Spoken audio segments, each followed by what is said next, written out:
Hello, everyone. This is Harv Eker with another Inhale-a-book series.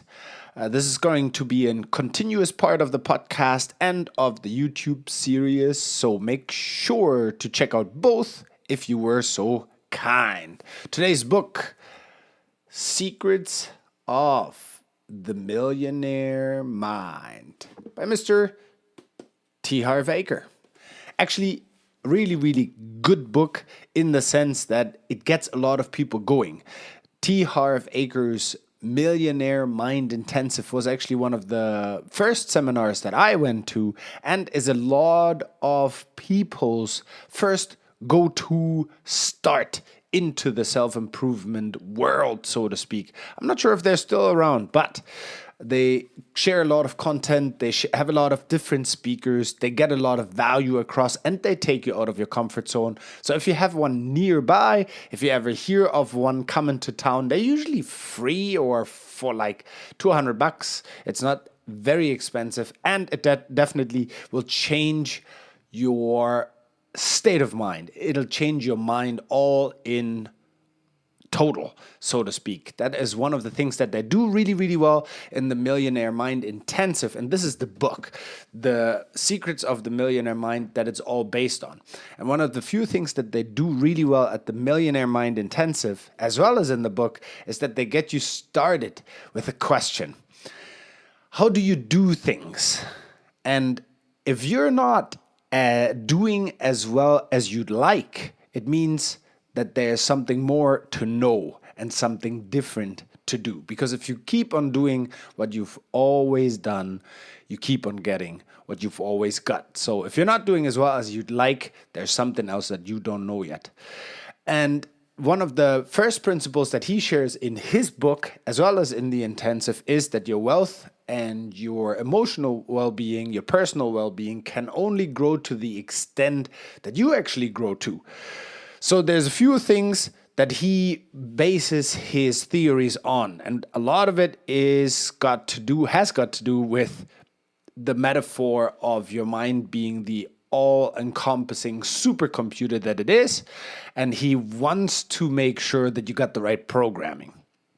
To change the fruits, you need to address the roots. He says that in almost all of his YouTube videos into the book, into the intensives, is a great thought. To change the fruits being your results, you have to change the roots, address the roots. You have to maybe fertilize them, and you have to acknowledge that if you want change in the visible parts of life, you have to address the invisible, which is usually up here or in here. It's spirit and heart and mind, all the things that we want to address today. Money or health is a result of is a result of the things that you do. So it is a result. Wealth is a result. Health is a result. Illness is a result. Weight and overweight are results. Illnesses are results. The world is a cause and effect scenario, and I took that as you have control over certain aspects of life. Some of them you can act out, and some of them you can react to. And that's what he addresses with this result thing. If you face a certain result, that does not necessarily mean that it's over, final, done, might as well call it a day. It just means that this is the current result. If you want a different result, you maybe have to change the approach. The lack of money is not really a problem. The lack of health is not really a problem.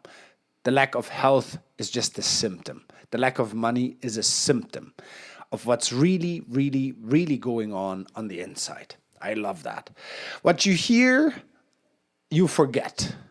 What you see, you remember. But what you do, what you act out, is what you understand.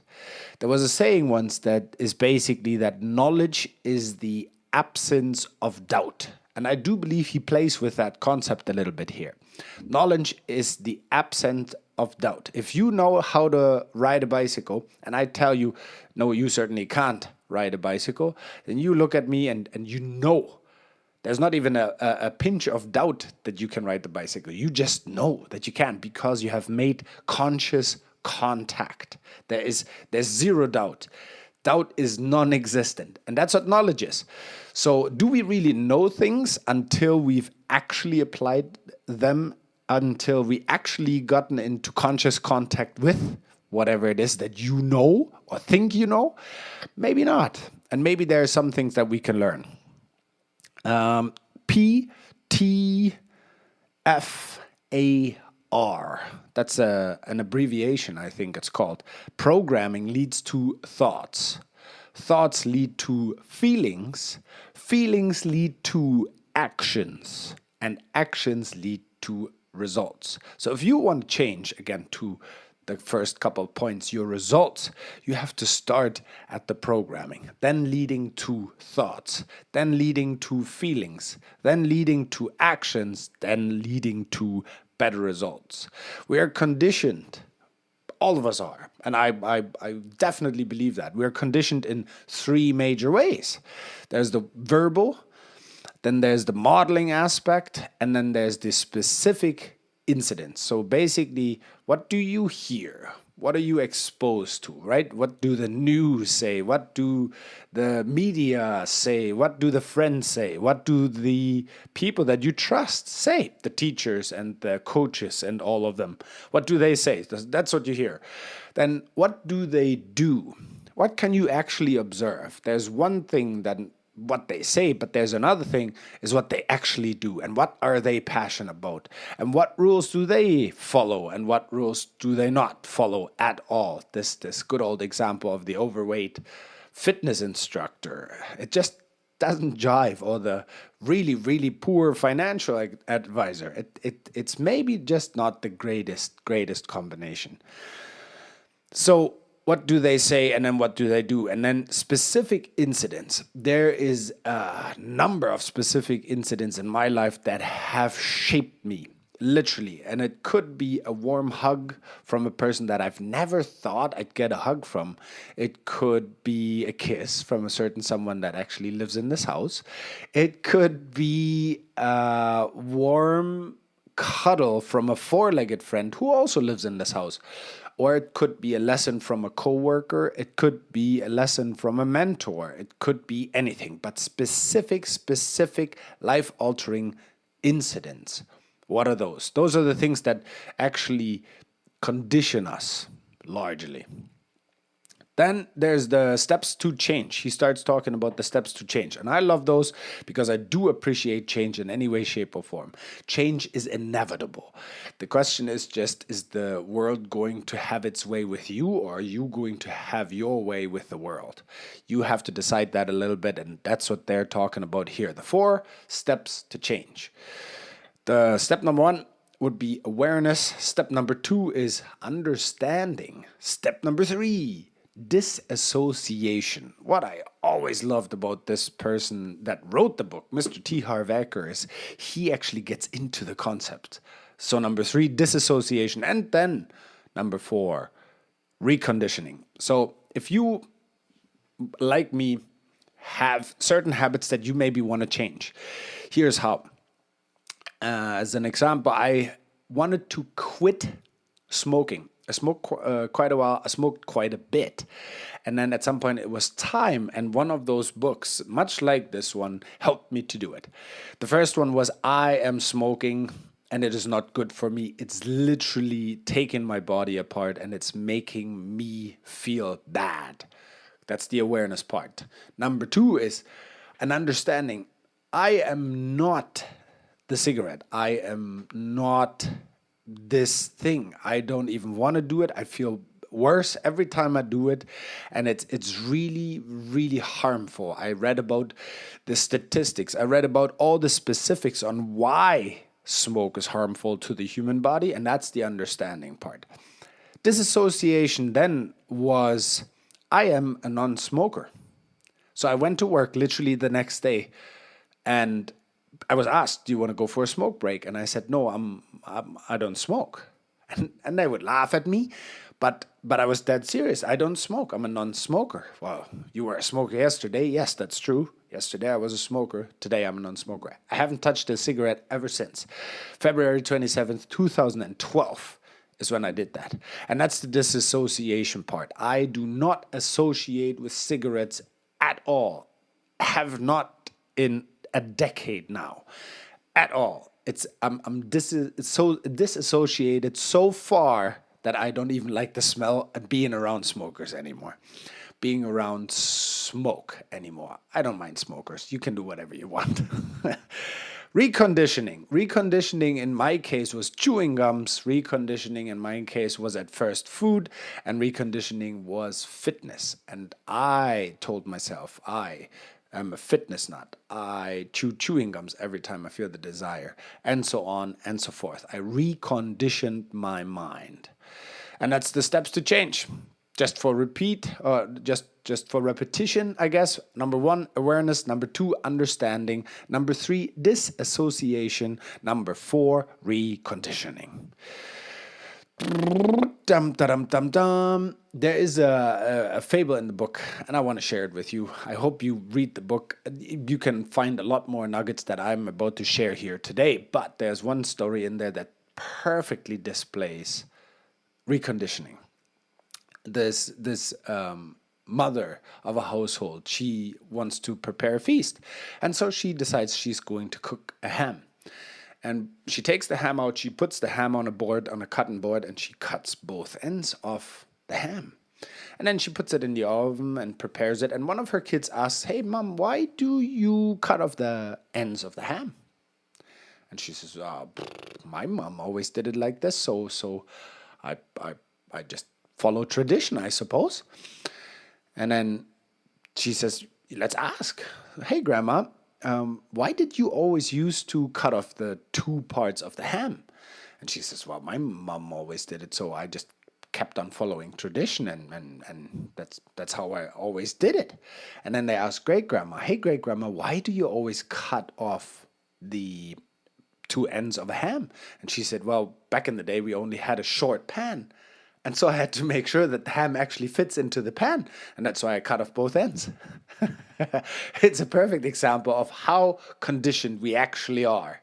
There's no rhyme or reason to some of the things that we consider to be absolute truth and tradition and myth and a little bit of daily habits, but some of them maybe we should question because maybe they're just not good for us.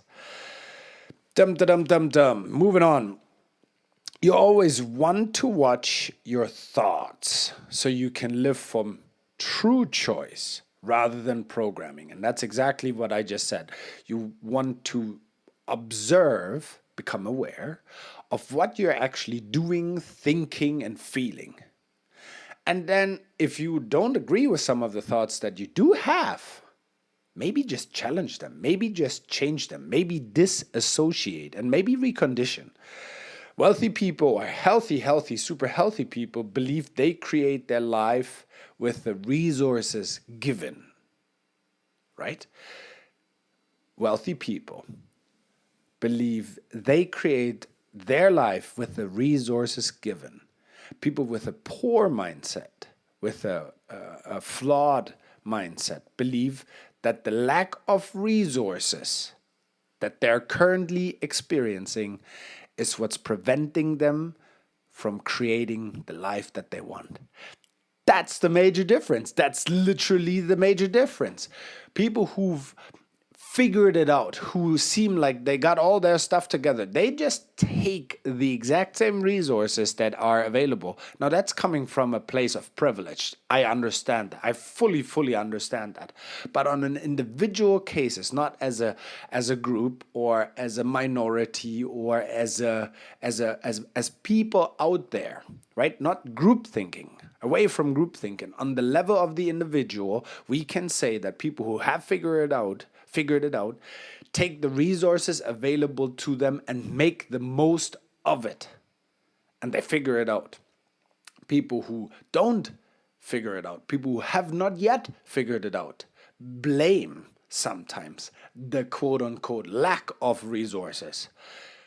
and blame that that's the reason why they can't put the life of their dreams or how they would like it together. It's the lack thereof, not what's available. And that's the change in mindset. If you just take what you have where you are and you do what you can, you'll figure it out so quickly, so quickly. It's absolutely fascinating. I love that. I truly, truly do. Now here comes a statement for 2022.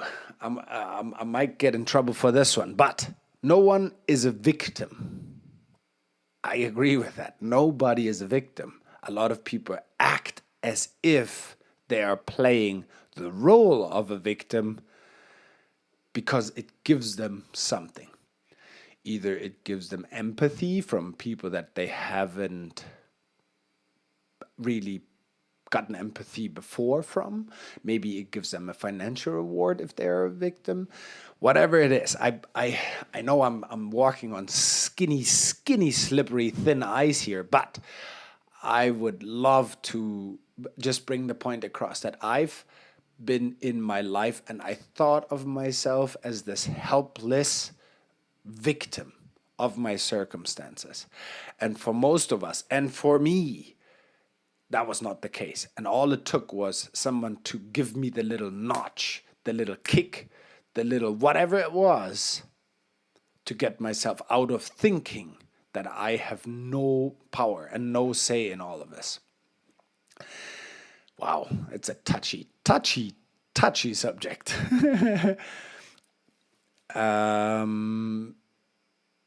The victim story.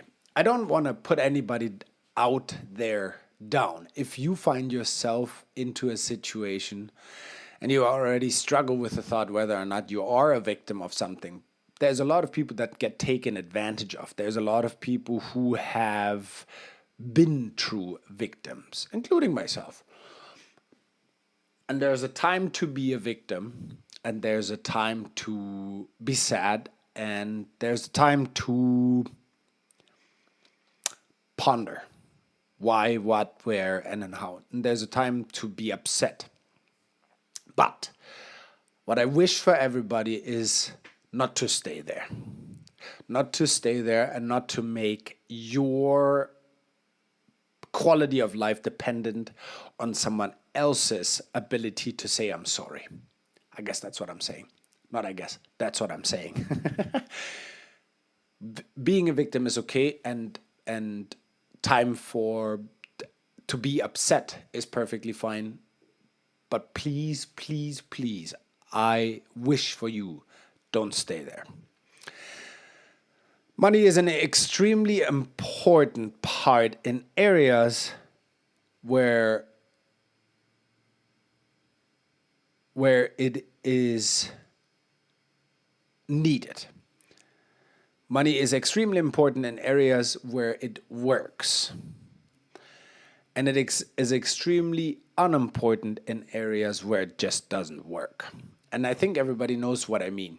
And I do believe it's absolutely brilliant that he makes a statement in this book, because it reminds us that there's certain aspects of life. There's a quote, I don't know who said it, but if you have a problem and you can fix it with either money or time, you don't have a problem. And I love that. I truly do. I truly do. On the long-term vision type of thinking, it's not a problem.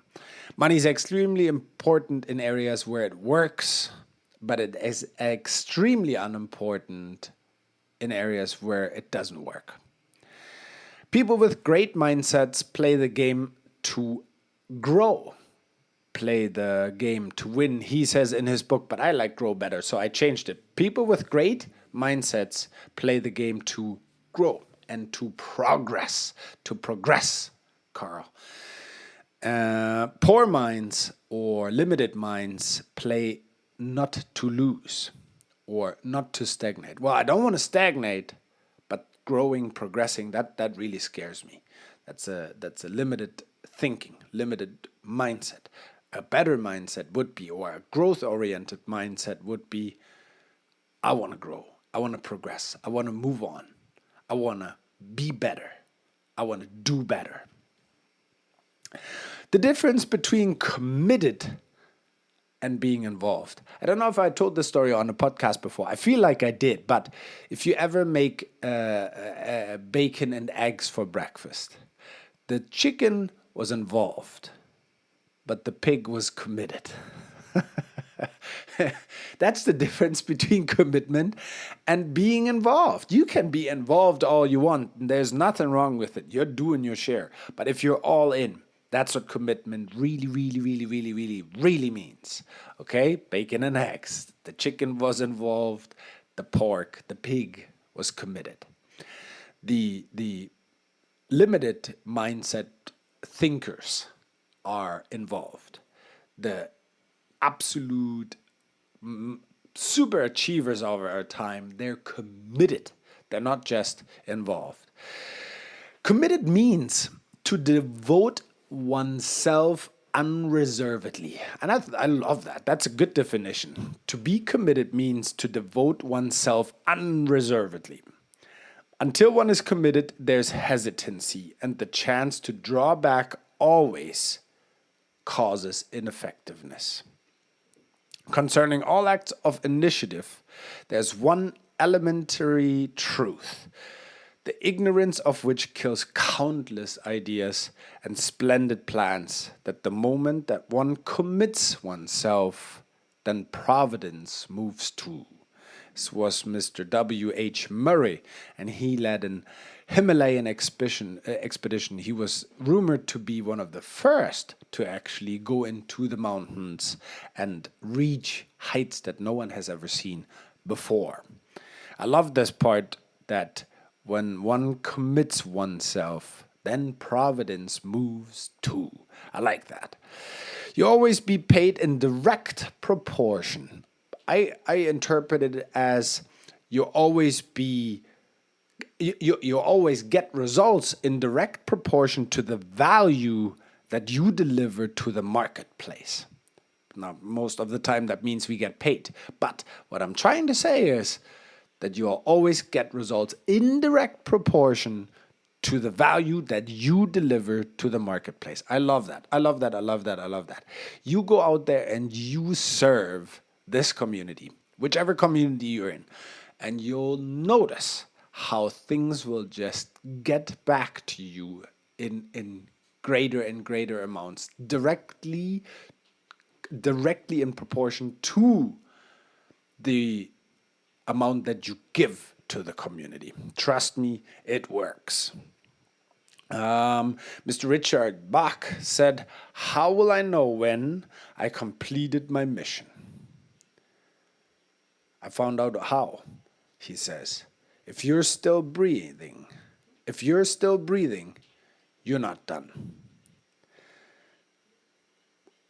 One of the questions that Mr. T. Harv Eker asks in this book, and I love this one, it's worth considering, is do you focus on opportunity or do you focus on all the obstacles that prevent you from seeing the opportunity? Right? It leads us to a belief. What are warriors? What are warriors? One translation, one definition for warrior is one who conquers oneself. It's not really about us. It's not really about that. It's really about how we can manifest something that we think is true. How do you... This was actually a good one. This was in the Millionaire Mind Intensive, one of the most key sayings that he's always repeated over and over and over again. How you do anything is how you do everything. How you do anything is how you do everything. And I found that to be true in large. I don't want to argue about this. This is not a point of argument. But I really like it for the fact that I found myself to be, let's call it, comfortable. I like comfort to the degree that I take comfort wherever I go. So if I find myself getting comfortable at work, I found systems to make work comfortable. I like being comfortable at home, so I found systems to be comfortable. Now, when I first started back at the gym, I took that to the gym. I wanted to be comfortable at the gym.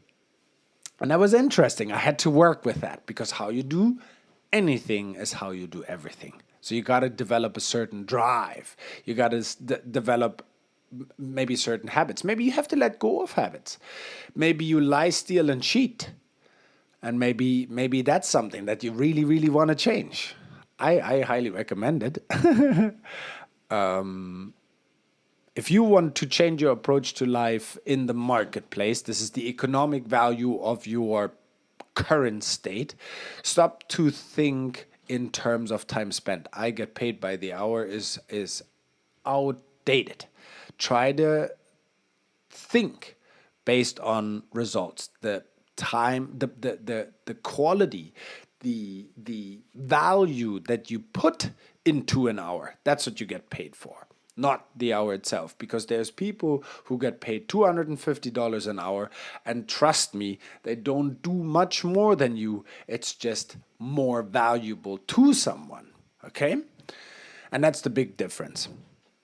It's not the hour spent that counts. It's how the hour is spent that counts.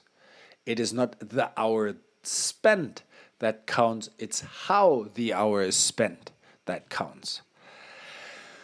There's a saying that people with a limited mindset think in either or terms. If I want this, I have to give up this other thing. Wealthy mindsets think both. How can I do both and get both and be both? That's a very basic principle of how those different mindsets differ. Being kind and generous has nothing to do with what's in your wallet. It all comes from the heart. Pure, honest, and spiritual richness does not come from a bank account, but from your soul. Rich people, wealthy people think in net worth terms, and limited mindset people think in income terms. What's my income? And that's very interesting. How many people have accrued assets that they count as part of their net worth nowadays? I think it's good to do. What's your health net worth? What's your BMI? What's your status in terms of health? How about your spiritual side? How about your mental side? From a -10 to a +10, where would you consider yourself to be on a happiness scale, right? And if you're at a -5, there's a lot of counseling and anything that they push to get you to 0. But when have you ever aimed for 5, +5, or +10? 10 being the happiest you could ever be, +10. When did you last achieve that? When did you last belly laugh on the sofa with a group of friends until the tears came out and you could not laugh anymore because your belly was physically hurting so much that you had to stop? That's a +10 right there, if you ask me. Very admirable moment to have. We should aim for those more often. More often, for sure. And how does meaning feed into all of this? I don't know. We'll check it out. Net income. I'll spare you guys this part, but you can read that in the book for sure. Until you can show that you can handle what you've got, you won't get any more. If you can't even handle what you've got right now, why would there be anybody making more available to you? And I get that. I truly do.